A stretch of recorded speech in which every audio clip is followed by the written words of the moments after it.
बिहार में voter list revision की बात हो रही है। चुनाव आयोग ने इसको लेकर कवायद शुरू कर दी है, जिसके बाद से विपक्ष हंगामा काटे हुए है। विपक्ष का कहना है कि आखिर अचानक से ये प्रक्रिया क्यों अपनाई जा रही है। चुनाव एकदम सिर पर है, 2025 के इसी साल के अंत में चुनाव होना है और अचानक से कवायद क्यों की जा रही है। तो उसको लेकर चुनाव आयोग का जवाब आया है। उसने कुछ अपील की है विपक्षी दलों से। हालांकि विपक्षी दल अपनी बात पर अड़े हुए हैं कि प्रेस कॉन्फ्रेंस होनी चाहिए थी, वो क्यों नहीं हुई, हमें समय से जानकारी क्यों नहीं दी गई। तो चुनाव आयोग का पक्ष क्या है वो बताने के लिए हमारे साथ हमारे वरिष्ठ साथी पीयूष पांडे जी हैं। पीयूष जी, इसको लेकर देखिए राजनीति हो रही है बिहार में। सभी विपक्षी दल इसको लेकर आक्रामक हैं, आरोप लगा रहे हैं चुनाव आयोग पर। तो इसको लेकर चुनाव आयोग का पक्ष क्या है, पहले इस पर बात कर लेते हैं जी। बिल्कुल सौरभ, देखिए ये शुरुआत कहाँ से हुई। शुरुआत हुई महाराष्ट्र के चुनाव के दौरान, जब ये आरोप लगने लगे कि अचानक जो है मतदाता सूची में बदलाव किया जा रहा है और तमाम आरोप लगे कि लाखों लोग जोड़ दिए गए मतदाता सूची में अचानक, और ऐसा वैसा वैसा। लेकिन हकीकत ये थी कि महाराष्ट्र में जो शिकायत की गई, क्योंकि आप समझ सकते हैं कि चुनाव आयोग प्रक्रिया के तहत काम करता है, स्पेसिफिक कानून है और उस कानून के तहत ही उसको काम करना होता है। तो उसमें हर एक चरण में आपको शिकायत करने का मौका भी मिलेगा।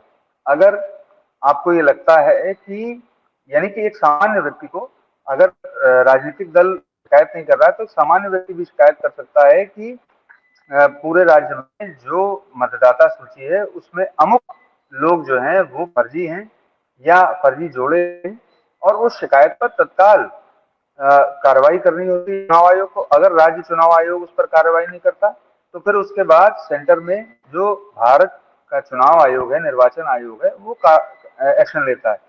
क्योंकि हर एक चीज में चरण है यहाँ पर, क्योंकि जन प्रतिनिधित्व कानून के तहत और इलेक्शन रूल्स के तहत चुनाव आयोग अपना काम करता है। तो यहाँ पर जो SIR की बात है, जिसकी आप बात करें कि ये जो पुनरीक्षण है, पुनरीक्षण इसलिए किया जा रहा है क्योंकि जो जन प्रतिनिधित्व कानून है वो ये कहता है कि चुनाव आयोग ऐसा कर सकता है, और उसे इसलिए ऐसा करने की छूट है क्योंकि जो मतदाता सूची है वो एक जीवंत दस्तावेज है। जीवंत दस्तावेज का सेंस ये है कि बहुतायत बड़े पैमाने पर ऐसा हो सकता है कि लोगों की मौत हो गई हो, वोटर्स की।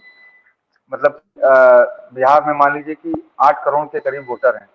तो ऐसे में अगर वहां जी पर पिछले 5 साल के भीतर लाख लोगों की भी मृत्यु हो गई है, तो अगर उनको नहीं हटाया जाएगा तो फिर किस तरह से वो प्रक्रिया आगे बढ़ेगी, सही प्रक्रिया कैसे होगी। और इसके अलावा नए मतदाता जुड़ते हैं तो उनका वेरिफिकेशन कैसे होगा। ये जो वेरिफिकेशन का पूरा प्रक्रिया है वो इसी SIR के जरिए किया जा रहा है। अब सवाल उठता है कि राजनीतिक दल आखिर क्यों इस पर इतना हंगामा कर रहे हैं। जी राजनीतिक दलों के पास एक प्रतिनिधि होता है जिसको BLA कहते हैं। ये प्रतिनिधि जो है, जो बूथ लेवल अपॉइंट कर किया जाता है, बूथ लेवल पर अपॉइंट किया जाता है। इस प्रतिनिधि का काम ये होता है कि ये सारी प्रक्रिया देखे। जो ब्लॉक बूथ लेवल ऑफिसर होता है उसके साथ जाकर के, जो अभी SIR की प्रक्रिया चल रही है उसके साथ में राजनीतिक दलों के BLA भी जा सकते हैं और बाकायदे इस प्रक्रिया को निभते हुए देख सकते हैं, और उसकी जो शुद्धता है उस पर भी गौर कर सकते हैं, और अगर कोई आशंका होती है तो उस पर शिकायत भी कर सकते हैं। जी और अगर शिकायत का निवारण नहीं होता है तो उसको बाकायदे जुडिशरी में चैलेंज भी किया जा सकता है। तो जो प्रक्रिया है वो बड़ी स्पष्ट है और चुनाव आयोग भी बड़ा स्पष्ट है। यही वजह है कि चुनाव आयोग ने एक अपील की है कि कृपया भ्रम न फैलाएं और BLA अपॉइंट करें। अभी थोड़ी देर पहले ही ये एक स्पष्टता आई कि 1,38,680 BLA जो है वो 24 जून से पहले बिहार में थे। 24 जून से पहले का सेंस ये है कि 24 जून को चुनाव आयोग ने तय किया कि SIR कराया जाएगा बिहार में, और 24 जी जून से अब तक जो संख्या में बढ़ोतरी हुई है BLA की, वो 1,58,000 से ज्यादा हो गई। तो आप समझ सकते हैं कि 1,38,000 और 1,58,000, 20,000 से भी ज्यादा नए BLA नियुक्त कर लिए राजनीतिक दलों ने। और इसमें विपक्षी दल शामिल हैं, पक्ष भी है। यानी कि वहां जिसकी सरकार है जेडीयू की, और साथ में बीजेपी उनके साथ, और उसके इतर आरजेडी और कांग्रेस, उनके भी बीएलए बड़े बहुतायत संख्या में है। तो ऐसा नहीं है कि इस क्रिया को निभाने में किसी भी तरह की कोई लापरवाही बरती जा रही है या किसी तरह का चुनाव आयोग को भ्रम है, क्योंकि चुनाव आयोग के पास ये शक्ति कानून के तहत है, जो संविधान के तहत जो नियुक्त किए गए लोकसभा में सदस्य और राज्यसभा में सदस्य, उन्होंने ये कानून बनाया और उस कानून की शक्ति के तहत चुनाव आयोग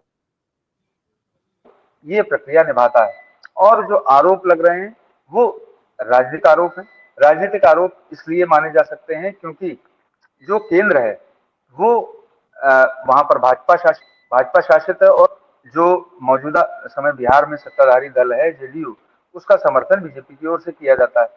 तो ऐसी स्थिति में जबकि केंद्र और राज्य में जो सत्ताधारी दल हैं वो एक हैं, और विपक्ष ये समझ रहा है कि जो सत्ताधारी हैं उनका सहयोग चुनाव आयोग भी कर रहा है, ये मानकर चल रहा है। जी। तो इसी वजह से ये आशंकाएं जताते हुए राजनीतिक आरोप और ऊहापोह की तस्वीर पेश की जाती है। इस बारे में मुख्य चुनाव आयुक्त से भी जब हम लोगों ने बात की और महाराष्ट्र वाला जो मुद्दा था उस पर जब हमने सवाल किया, तब उन्होंने हमें आंकड़े प्रस्तुत करके दिखाए कि इतने आरोप लगाए गए थे कि लाखों वोटर्स जोड़ दिए गए मतदाता सूची में, लेकिन शिकायत महज एक आई और उसका भी निवारण किया गया, उसको भी डिस्पोज किया गया बाकायदे, क्योंकि ये जिम्मेदारी चुनाव आयोग की है। अगर चुनाव आयोग इसका निर्धारित समय में निस्तारण नहीं करता है तो ऐसी स्थिति में फिर जो शिकायत करता है वो बाकायदा निचली अदालत से लेकर के सुप्रीम कोर्ट तक दरवाजा खटखटा सकता है, यानी कि न्यायिक समीक्षा की मांग सकता है। तो ऐसी स्थिति में जबकि दो और स्पष्टता मैं ला देता हूं कि 4.94 करोड़ 96 करोड़ जो मतदाता हैं बिहार में, उनको किसी भी तरह का वेरिफिकेशन नहीं कराया जाएगा, यानी कि वो एसआईआर की प्रक्रिया में नहीं है, चूंकि 2003 की जो नामावलियां थी उनमें वो शामिल थे। और उस स्थिति को ध्यान में रखते हुए इन जो मतदाता हैं उनको छूट दी गई।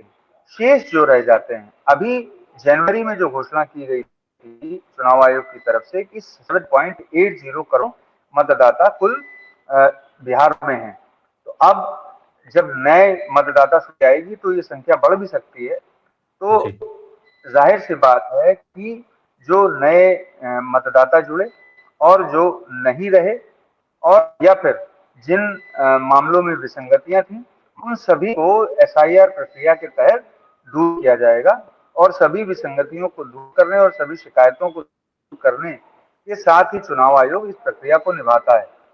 ये जरूर है कि राजनीतिक आरोप चुनाव आयोग पर लगने तय हैं। उसकी वजह ये है कि विपक्ष को कहीं ना कहीं ये स्पष्ट करना, विपक्ष कहीं ना कहीं ये जनता को दर्शाना चाहता है कि केंद्र में जो सत्ताधारी दल है उसका सहयोग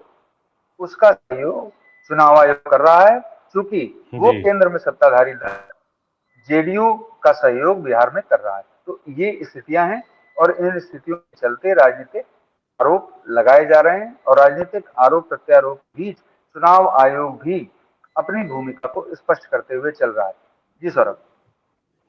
बिल्कुल बिल्कुल। तो चुनाव आयोग ने अपनी स्थिति साफ कर दी है, तमाम आरोपों पर जवाब दिया है। हालांकि विपक्ष इस पूरे मुद्दे को लेकर लगातार आप देख रहे हैं आक्रामक है। तेजस्वी यादव ने कहा है कि भाई जो मुख्य चुनाव आयुक्त हैं वो खुद क्यों नहीं सामने आ रहे हैं, खुद सामने आकर बात क्यों नहीं कर रहे हैं, मिस्टर इंडिया क्यों बने हुए हैं, कह रहे हैं इनकी गुंडागर्दी हम नहीं चलने देंगे, बिहार का जो चुनाव है जनता और प्रधानमंत्री के बीच की लड़ाई है, इस तरह की बातें कह रहे हैं। और उस बीच चुनाव आयोग ने अपना पक्ष भी रख दिया है। पीयूष जी आपका बहुत बहुत धन्यवाद तमाम जानकारियों के लिए।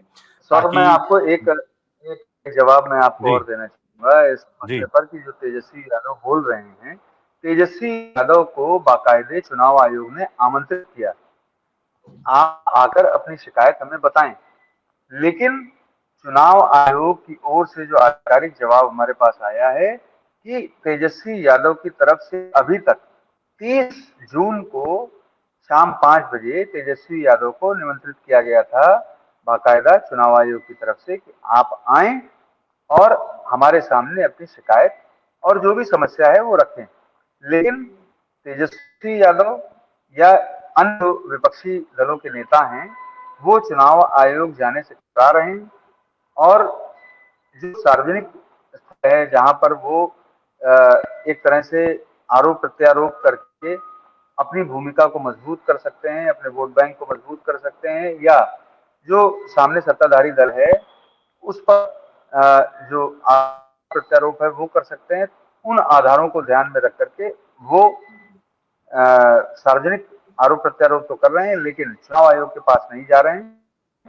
और चुनाव आयोग ये चाहता है कि जिसे भी शिकायत है वो हमारे पास आए, इस स्थितियों को स्पष्ट करे, और अगर उसे उसके बावजूद जब चुनाव आयोग स्पष्टीकरण दे देगा, तो अगर उसके बावजूद अगर लगता है किसी व्यक्ति को कि स्पष्टता नहीं है, तो वो न्यायपालिका का दरवाजा खटखटा सकता है। आज लेफ्ट के दल ने चुनाव आयोग से मंत्रणा इस बारे में की है और बाकी दलों को भी आमंत्रित किया गया था चुनाव आयोग की तरफ से, लेकिन ना ही तेजस्वी यादव पहुंचे और ना ही कांग्रेस की तरफ से अभी कोई नेता मिलने के लिए और या फिर अपनी शिकायत दर्ज कराने के लिए चुनाव आयोग पहुंचा है। जी जी सर।